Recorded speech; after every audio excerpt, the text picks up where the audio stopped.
هل سمعتم قصة تحكي مجدا بسماها أم رأيتم شعلة شق في الأفق ضياها؟ هل سمعتم قصة تحكي مجدا بسماها أم رأيتم شعلة شق في الأفق ضياها؟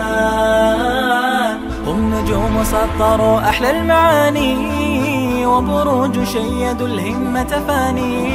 هم نجوم سطروا أحلى المعاني.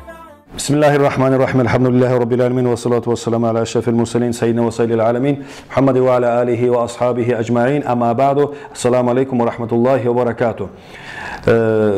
Boş namazlarını alına artına etegen sünnetler var. Olağa aytılar ratibat namazlar deyip. Şu ratibat namazının bek güçlü sünnetleri de var, biraz az sünnetleri de var. Bek güçlü sünnetler, ertir namaz aldığında 2 rakat bek güçlü sünnet. Tuş namazını aldığında artına bireşer namaz, bek güçlü namaz. Ekişer namaz etse, mesela ekişer, olar biraz osal. No, sünnet tek osal. Ekin namazı aldığında artında yok dağı. Ekin namazı aldığında ekişer ekin namaz var. Onlarda bek güçlü sünnetler tuğla, osal sünnetler. Markış namazdan son 2 rakat güçlü sünnet. Yatsı namazdan son 2 rakat güçlü sünnet.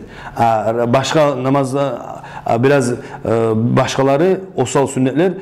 Markış namazı artında 2 rakat namaz güçlü sünnet, yatsı namazı artında da 1 güçlü sünnet.